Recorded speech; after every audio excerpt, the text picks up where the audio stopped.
यदि आपने ट्रेडिंग सीखने की कोशिश की है, तो आपने शायद दर्जनों जटिल कैंडलस्टिक पैटर्न से भरी चीट शीट को घूरा होगा।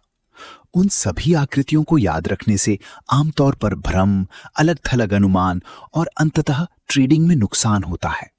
बाजार वास्तव में खरीदारों और विक्रेताओं के बीच एक निरंतर मनोवैज्ञानिक लड़ाई है। हर एक मूल्य आंदोलन एक सामने आने वाली कहानी बताता है कि उस सटीक क्षण में नियंत्रण में कौन है। इस युद्ध के मैदान को नेविगेट करने के लिए पैटर्न के शब्दकोश को याद करने की आवश्यकता नहीं है। कथा को समझने के लिए आपको केवल 3 विशिष्ट प्रकार के कैंडलस्टिक्स को पहचानने की आवश्यकता है।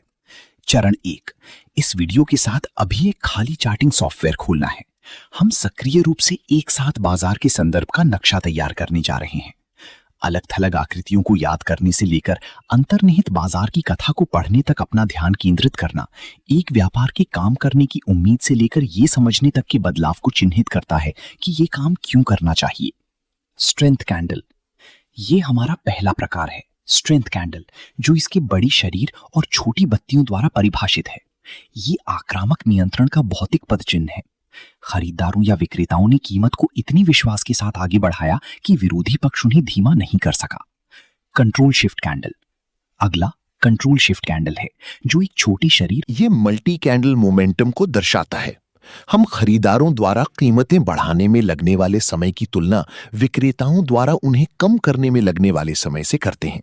यदि ऊपर की ओर जाने में 15 घंटे लगते हैं, लेकिन नीचे की ओर पुल बैक में पूरे 4 दिन लगते हैं, तो खरीदार बहुत अधिक शक्ति बनाए रखते हैं। सबसे आम गलतियों में से एक इस प्रमुख गति के खिलाफ व्यापार करना है। आपका लक्ष्य सबसे मजबूत ताकत की समान दिशा में आगे बढ़ना है। चरण 3, अपना डिमांड जोन खोजना। Step 3, finding your demand zone. ऊपर की ओर स्ट्रेंथ कैंडल्स के विशाल अनुक्रम से ठीक पहले एक इनडिसीजन कैंडल की तलाश करें।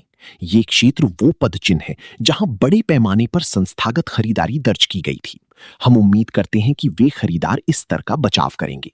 गति को एक परिभाषित डिमांड जोन के साथ जोड़कर आप ये सुनिश्चित करते हैं कि आप केवल उन ट्रेडों की तलाश कर रहे हैं जहां प्रमुख खिलाड़ियों के पास आक्रामकता का इतिहास है। चरण 4, प्राइस एक्शन पर जूम इन करना। चरण 4, जिस क्षण बाजार उस हाइलाइटेड किए गए डिमांड जोन में वापस गिरता है, लाइव प्राइस एक्शन यानी मूल्य कार्रवाई पर बारीकी से जूम इन करें।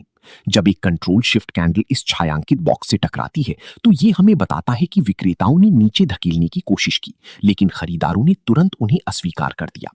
जोन की ठीक ऊपर बनने वाली इनडिसीजन कैंडल साबित करती है कि नीचे की ओर बिक्री का दबाव समाप्त हो गया है, गति रुक गई है। इस चरण के दौरान खरीदारी न करें।